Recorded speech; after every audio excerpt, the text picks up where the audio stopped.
All right, welcome everyone. My name is Philip Obiara. I'm the lead for GDG Cloud Port Harcourt, and also I'm academic at the University of Buckingham. Um,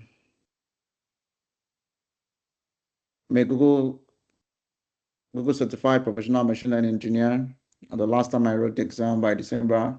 Um, so my job here is to make us machine learning engineers, guide us through the process of becoming machine learning engineers, using the study guide that Google have provided already. And so there are a number of questions guiding us through the materials, course material. So if you're really interested in becoming a machine learning engineer, you're just getting started, you're already a professional, you want to get certification, this is the right place for you. And so let's dive in for what we'll have today. We've already started with lesson 2. Since we started with lesson 2. We started with storing data, transforming data. So today we're going to be talking about feature store and then answering some questions. But we have some questions left from transforming data that we're going to finish up today. So this is what we've already covered for lesson 2. And we shall proceed to answer the remaining questions and see if we can finish lesson 2 today. Remember that all our videos, if you're just coming in for the first time, so what we're expected to do is to go to this course, start this course, the machine learning engineer course. This is the main course, and yes, so you do the first course. This is like a lab, but this is the main course, 8 hours course here, the introduction to AI machine learning. When you're done with that, you do the second one, and then you continue that way. So when we come to lectures like that, all these concepts that we're breaking down, you will start connecting the dots between all these materials you've been watching and you've been doing. Then if you're stuck in any of these labs, please let us know. Please unmute yourself and call my attention. I may not see the chat immediately because I am presenting. So this is it. This is the main course. And we're not rushing this. We are not rushing it. That's a promise. We're not going to rush this. So as we take it gradually, we're gradually storing everything we're doing in the video in our YouTube channel and making this a course. So we started from day 1, day 2, day 3, and this is day 4, day 5. So after today's lectures, we're going to add it here. You're going to be seeing the 5th, the 6th video. All right. So if you're just joining us today, you could just start watching them from the onset. Remember, this material alone is not sufficient. You need to take the course, which is here, and so that you can write the certification. This is the certification here you want to get, Professional Machine Learning Engineer certification, right? This is it. This is what you want to get here. This is a badge you want to earn. So let's continue. Where is my slide? All right, so where did we stop? We stopped at the question we needed to answer today. Yes, I think this is where we'll have to start today.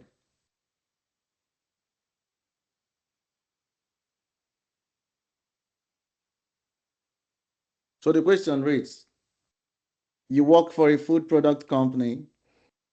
Please, I need confirmation. Do you still hear me? Can you still hear me?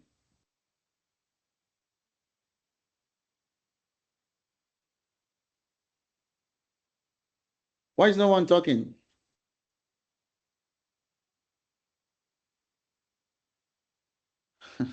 We are hearing you.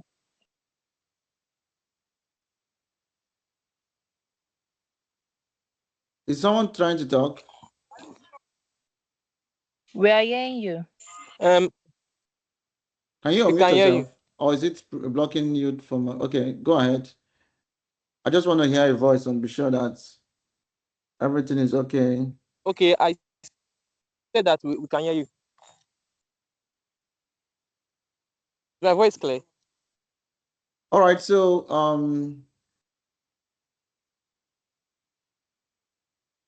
I'm just seeing thumbs up. All right, let's proceed.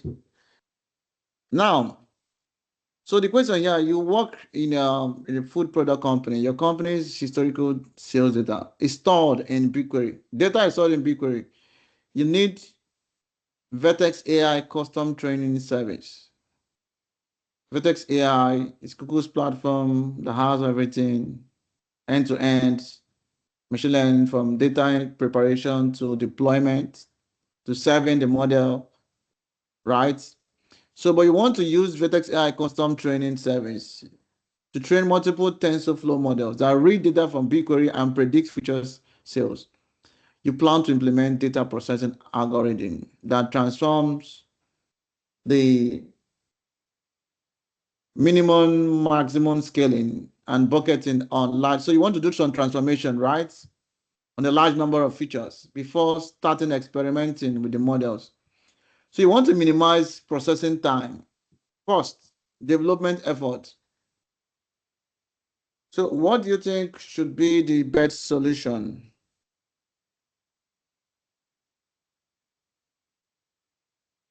So remember the task is to do the task is to perform standard processing, which is minimum, maximum scaling and bucket on large features. The constraint here is the business wants to minimize, they want to minimize time, cost, and development effort. That's the keyword. Minimize processing time, cost, and development effort. What do you think will be the solution? Yes. Or then please write the option in the chat. Let me go to the chat.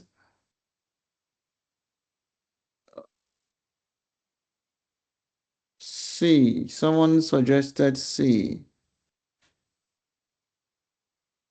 Why do you think it's C?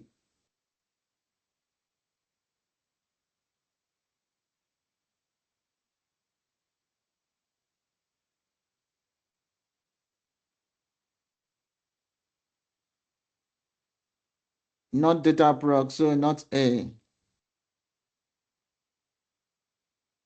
Okay, so let's look at it one by one. So if um yeah, so option A, if you look at option A, spinning up a data pro cluster just to create and scale a bucket will add significant costs, and development effort. So managing clusters like writing Spark job will do what? To fill this constraint.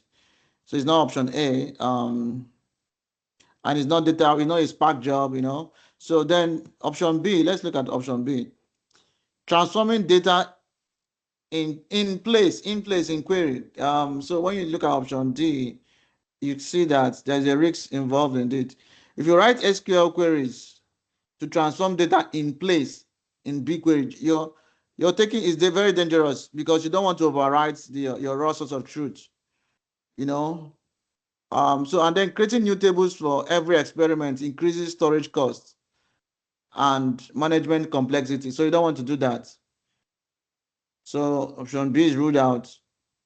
Um, let's look at CCR transformation as pre-processing layer and TensorFlow models. This is a TensorFlow job. But we're going to come back to that. Then option D says why data flow is excellent. Why data flow is excellent for ETL, right? Yeah, data flow is excellent for ETL, but building separate pipeline just for scaling and bucketing, it's adding a whole lot of development effort just to yeah. So now the most efficient will be to add transformation as a pre-processing layer inside TensorFlow model itself. So you could use standard Keras layers here. You can do rescaling. Yeah, with just few lines of code. And then in this case, we don't need to pay for separate. We don't need to pay. It do a separate payment for data flow or data proc. because the pre-processing happens as part of the training computation, which you're already paying for. All right, then when it comes to speed, I mean, you can start experimenting immediately on raw data in BigQuery. All right, so I mean, the best option is C. So you're correct there. Thank you very much. Thank you, Alexander. Yes. Now, when for exam's sake, so when the requirements is talking about minimizing effort or costs, all right, and then transformations are standard. So like scaling, normalization, these are standard transformations. So usually you want to use the Keras pre-processing layers, all right, and you avoid spinning up anything that has to do with spinning up external clusters, right? Unless the transformation is too complex. So this is like a guide for you in exam.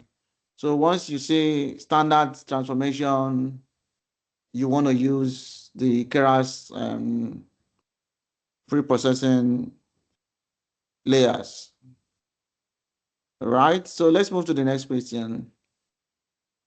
Yes. So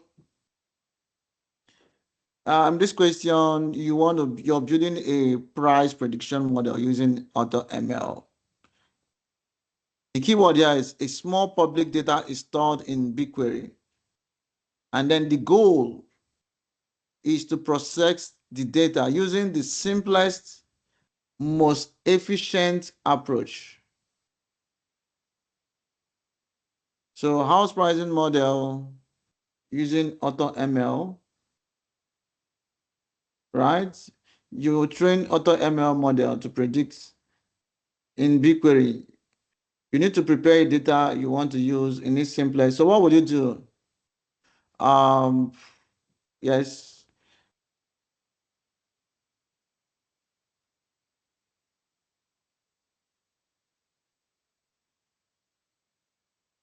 Let me see your answers in the chat, please.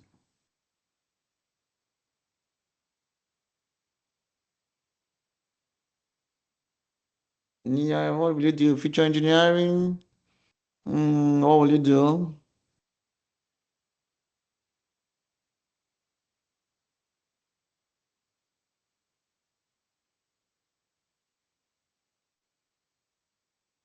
Pay close attention to the data set size. Like, is this data size small or massive? If data set is small and is BigQuery,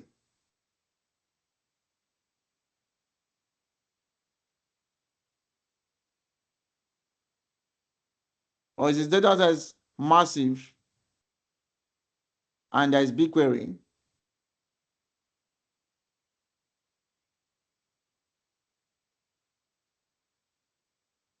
and then also prefer native integrations.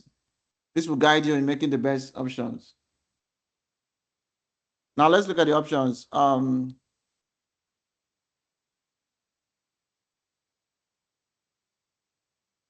Not be, no need for data flow. Yes, correct.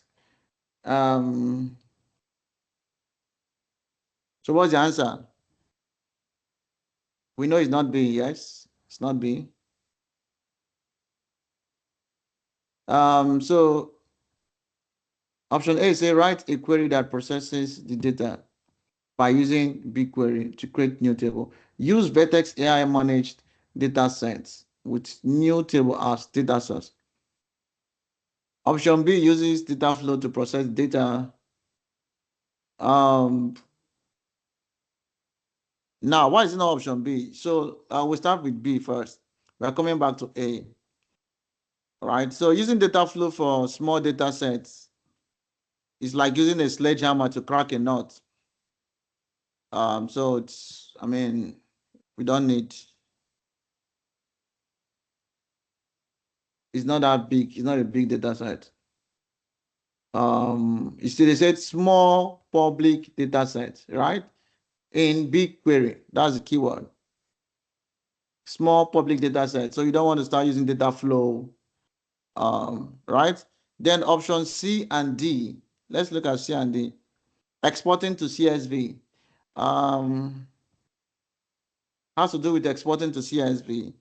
Now, both of these options involve moving data out of BigQuery into cloud storage. So in this involves moving data out of BigQuery to yeah, because when you're exporting to CSV, you will have to store it in the cloud storage. Right? So this adds an extra step in data management. And then you also have potential security and data governance issues.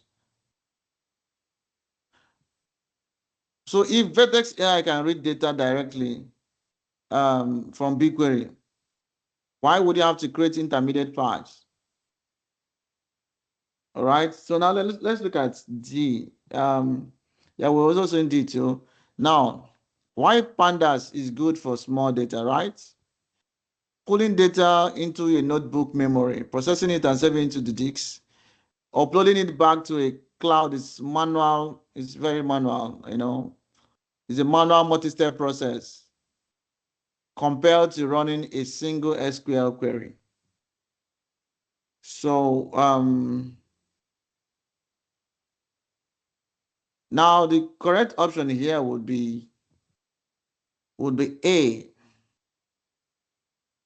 Now, why is A correct? Because we are using Vertex AI can manage your data sets and have integration with BigQuery. Okay, so Vertex AI, has direct integration with BigQuery, and yeah, so we can prepare your data, directly. It's very efficient. So you just write an SQL query to process data, and then you point the Vertex AI Auto ML directly to BigQuery table.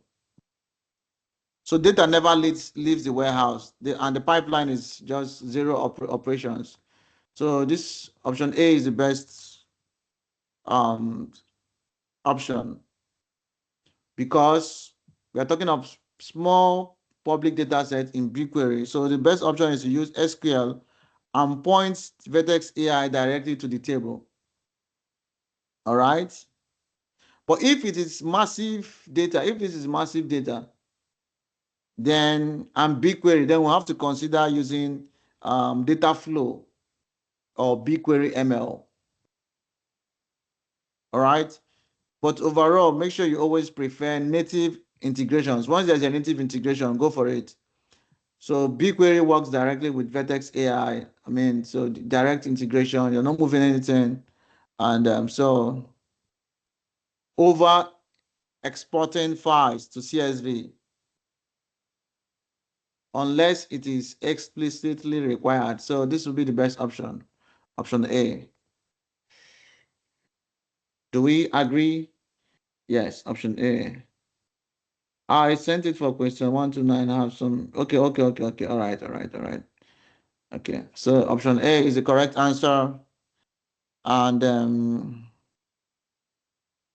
let's move to the next slide. So our next slide, we're talking about feature store, right? So we just finished discussing how to ingest raw data, and engineer it into meaningful signals. So now feature store, why is feature store important, right? So it's one of the problems in machine learning operations, or one of the challenges, is you want to build features that will be shared across teams, and you want these to be reused for multiple models, right? So after building these features, you want it to be shared across teams, and you also want these features to be reused for multiple models. So this is the challenge we already have in machine learning operation regarding feature.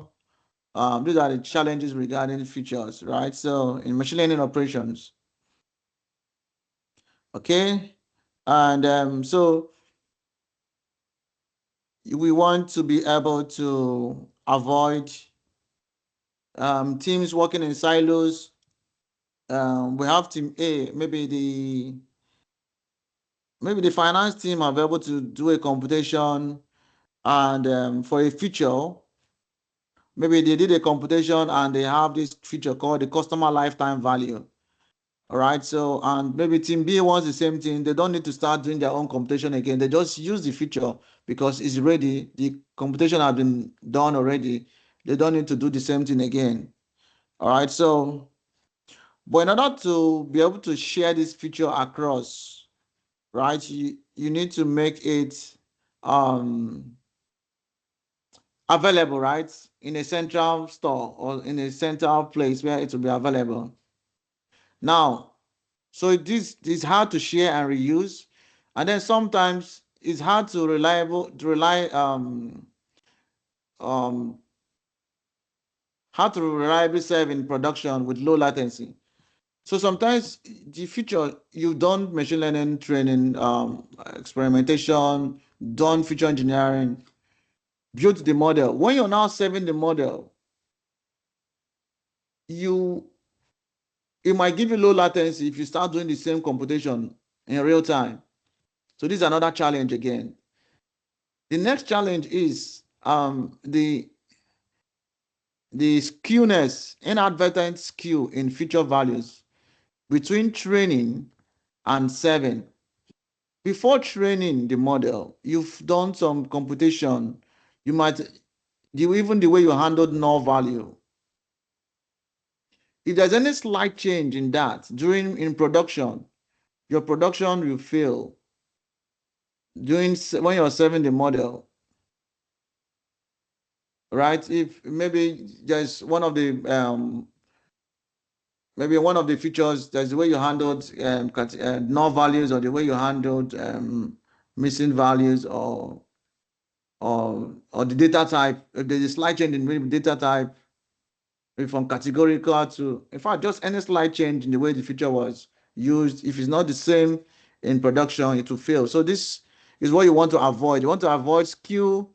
You want to avoid low latency served in production, and you want to be able to share and reuse features. So these are what feature store addresses. And so what happened? Google has this feature store on Vertex AI, right? They have a fully managed feature store, which makes it easy to share and reuse machine learning features across use cases. So there's a central repository with easy API, all right, that you can fetch features, use it for serving, use it for training. And there's also managed permissions, on top of it. There is also the capability to serve with machine learning features at scale with low latency. So these are already available on Google Feature Store. And then with that, we can also avoid the serving skew. We can compute feature values once, use it for training and serving. So when you do that, you avoid skew because you're using the same feature values, you're computing it once. You're not going to do a new computation when you want to serve. If you do that, there is high probability of running into the serving skill. So this capability on the features allows us to be able to track and monitor for drift if there's any change in quality, right?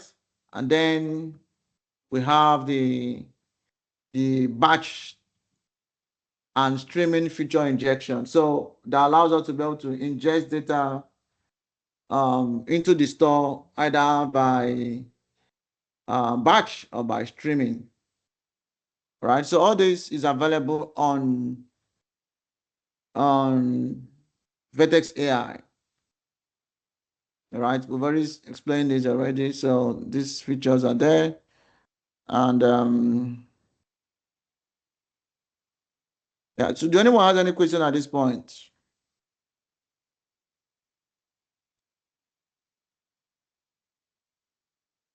Any question?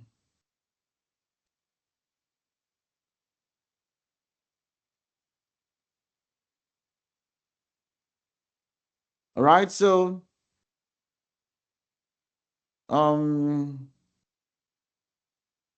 now with Vertex AI features, so we can do what? Store features with batch and stream import APIs. So we can have features from BigQuery or storage, and make it available. Use the batch import API and then have it on the Vertex AI feature store. If it's a streaming data from PubSub, we use the streaming import API and then have it, so you can have it as an online store or offline store. You can also have it in the feature registry to keep the artifacts. All right, so now we move to the next question. Um, we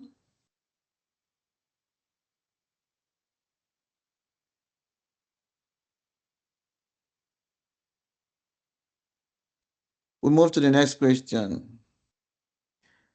So now, what's the question? You recently deployed a model to Vertex AI endpoint. Model deployed to Vertex AI endpoints and set up online 7 using the Vertex AI feature store. You've configured the daily batch injection job to update your feature store.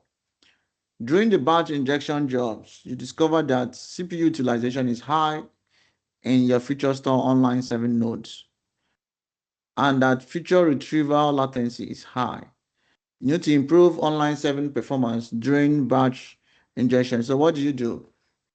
Um,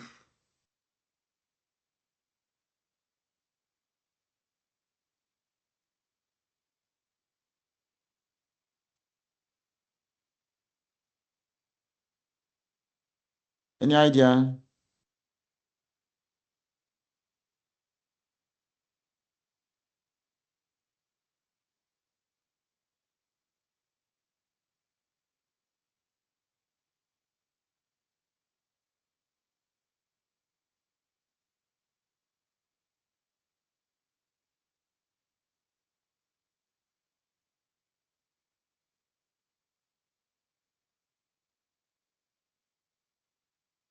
Schedule an increased number of online 7 nodes.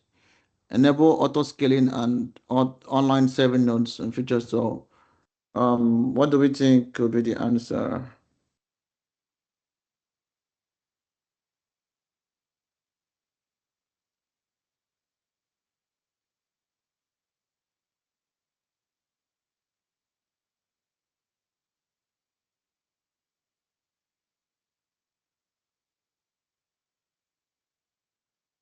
We're writing it in the chat.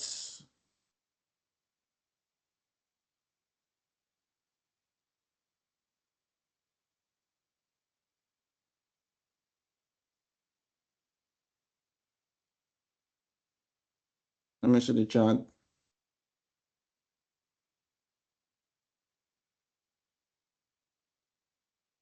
B, okay.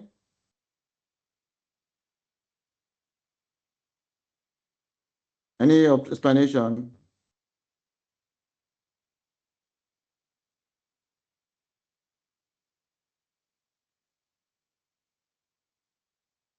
A.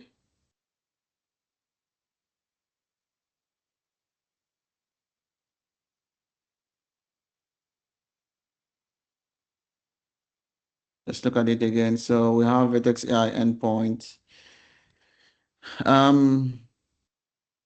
During batch injection jobs, we discover that CPU utilization is high. You need to improve online 7 performance during batch injection. Increase the number of 7 nodes in your features job prior to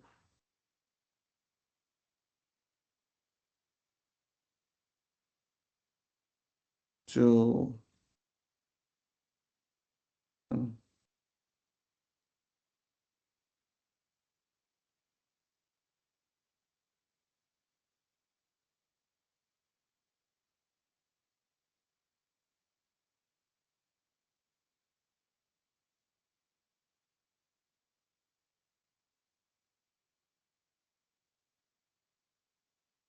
Enable auto scaling. Enable auto scaling for increase.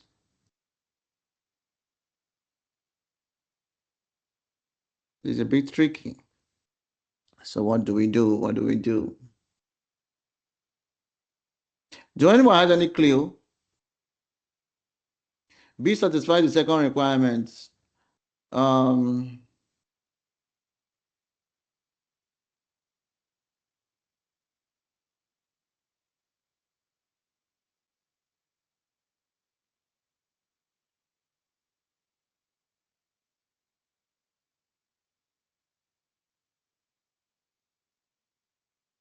no, the scenario is there's a production.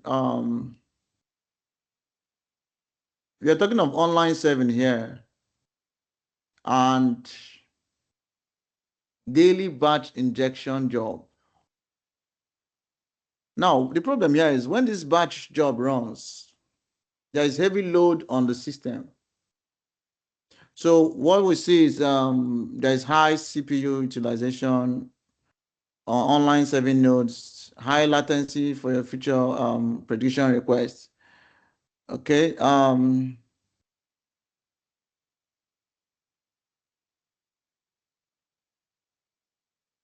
Now, let's look at the different options and see. Let's start with, let me look at the chart again and see option A, option A. Okay, some people are actually, okay, okay. Let's start with option, yeah, I think the right answer here should be option A, as a lot of people have said, because the keyword here is daily. So it's a predictable workload, right? And then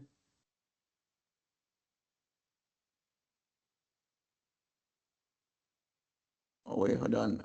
Yeah, it's daily. Then when you schedule an increase in the number of serving nodes by your feature store prior to, so when we schedule an increase, so the fix is do what to schedule an increase before the job starts. Because it's daily, it's predictable. It's a predictable workload. So we can schedule an increased number of online serving nodes in the feature store prior to the batch injection. So by manually scaling up, right, maybe 30 minutes prior to the job, we want to ensure that capacity is ready and to absorb the right load, right? And then, so the read latency remains low. Yeah.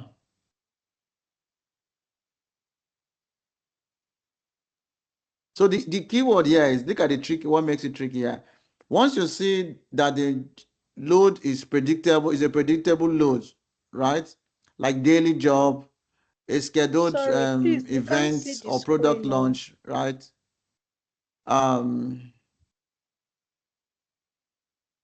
It's almost something that you have to schedule, or a proactive scaling rather than reactive auto scaling, because it's predictable. Like we know that this is going to happen, right? Yes. So we did well on that, and the screen isn't being shared right now. Oh no, sorry. Oh, what happened? At what point did I stop sharing? Let me go back to share the screen again. All right, so we can see the screen right now. So um,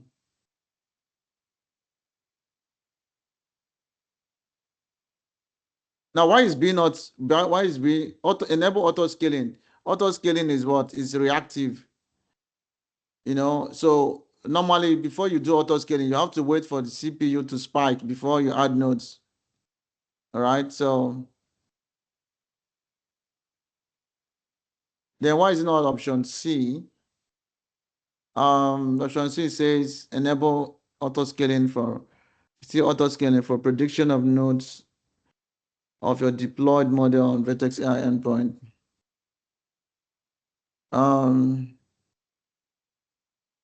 The question here says high CPU on feature store nodes, not on deployed nodes. So this is even off from here.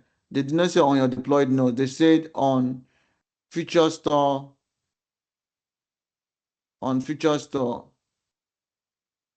right? Online feature store online 7 nodes. That's it, not on deployed nodes. So it cannot be option C, right? Then why is it not option D?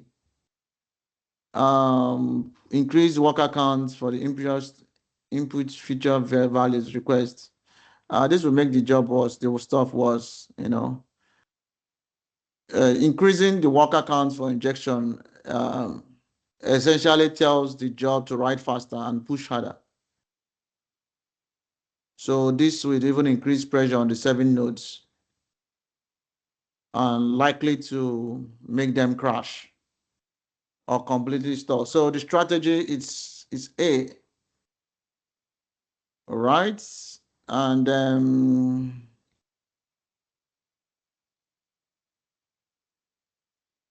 so we move to the next slide.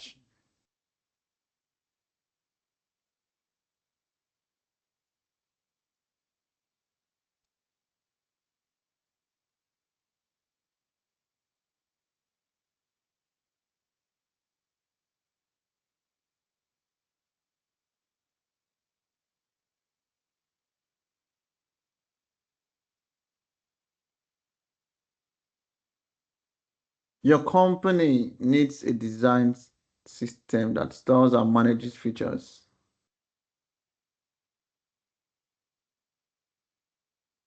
such as parcels delivered and trucks over time. The system must retrieve features with low latency and feed those features into a model for online prediction. Data science team will retrieve historical data at a specific point in time for model training. You want to store the feature with minimal effort, right? So what will be the answer, please?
What am I sharing?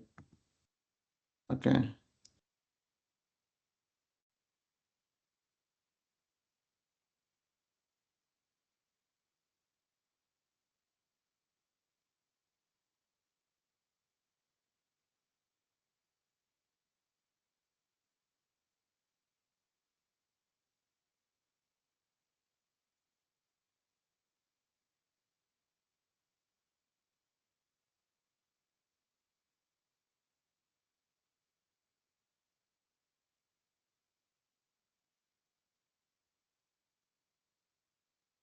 So what do we,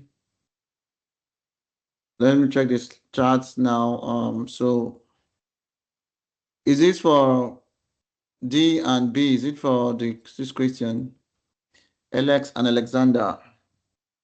Is it for sample question 60?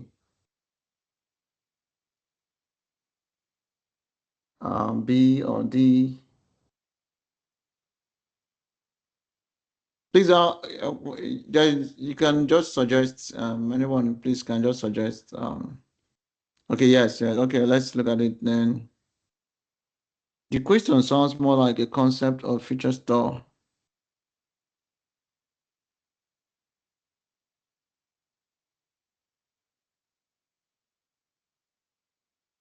Let's see.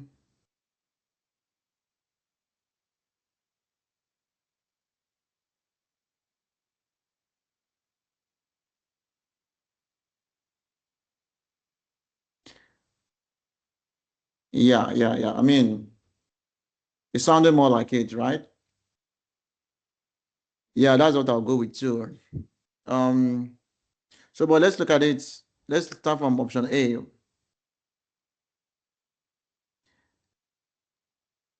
Remember, look at the scenario again.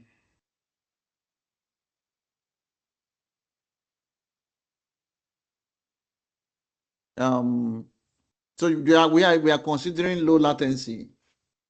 The system will retrieve the features with low latency. In fact, this is why feature, if you can remember, that is why feature store exists, right?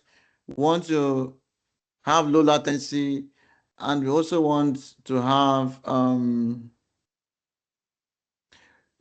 point in time correctness. Oh, sorry. We want to have point in time correctness of the data during retrieve historical data from specific point in time. Yes. So we want to have point in time correctness. So we need to train this model using historical data. All right. And then you want to know where you want to have low latency and point in time correctness. Now, evaluating the options. So option A, let's look at option A. Store features in big table. Why do we have to do that when we have Vertex AI feature store or existing already? All right, so you don't want to do that. Although it's excellent for low latency requirements, right? But it cannot handle point in time retrieval for training, right? And then you would have to write complex custom code to manage versioning and timestamp. So this violates the minimal efforts needed. This is a constraint. Minimal effort is needed. And then let's look at option C. Option C says store features as Vertex AI dataset. Use the features to train the models. A Vertex AI dataset. Use the features to train the model. Now look at why it is wrong. So a Vertex AI dataset is static container for training data. It's a static container for training data. So I mean, right? It's for training data. Static container for training data. It does not offer online 7 API for low latency lookups. So this is for training. So this will not work. C will not work. Now let's look at D. D says BigQuery, of course, BigQuery is here again. We talked about BigQuery. Of course, BigQuery is good for training historical data, right? Which is good for the second requirement, but it's too slow for real-time low latency prediction.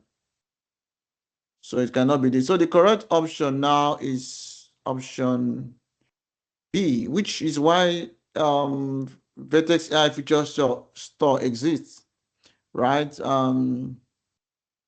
It's good. What it's doing is synchronizing data to low latency for online 7, which is very good. And then it's going to maintain historical values and provide batch 7 API at the same time. Remember it provides batch 7 API, and yes, that can automatically handle time travel, like the point in time lookup for you, which is what they want here. So this is it. Vertex AI feature store does all those things. Questions and answer.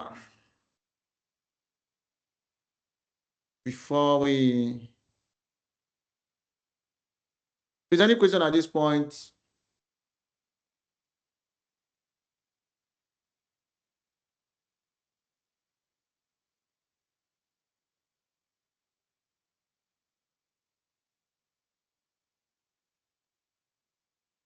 Do anyone have any question at this point?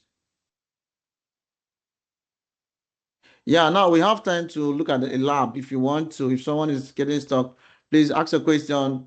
You can write it in the chat.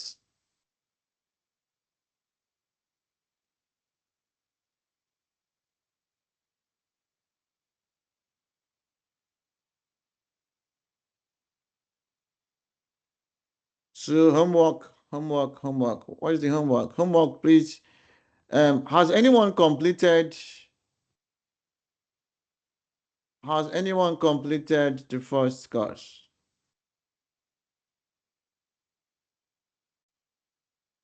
This introduction to AI and machine learning on Google Cloud. Has anyone completed that? Okay, has anyone started that course? Is anyone on the course? Let me know those that are on the course right now, doing this course right now. I haven't. I'm preparing associate certified engineer, cloud engineer. Okay, right now. Oh, good. After that, I'll start it. Good. All right. Yes. Who else? Who else is in the course? Who else has started the course? I'm still on it.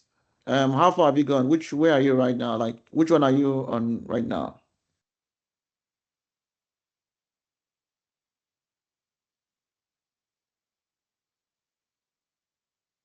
I mean, we are all still on it. It's just to know where you are. We just want to know um where you are, where exactly you are. Are you here, or just here, or somewhere in the middle?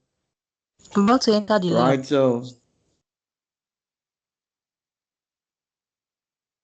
So don't forget to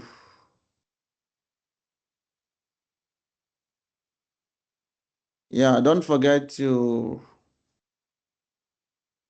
continue the course. Then please subscribe to the channel, subscribe to our YouTube channel, please, so that once we post the video, you're gonna get it, and then you watch other videos. Come back, especially when you're ready to write your certification exam. Come back and watch these questions we are reviewing. All right, they will help you a lot. I mean, these are the same questions I reviewed, and I got it. So do the course so you get a hands-on experience, hands-on lab.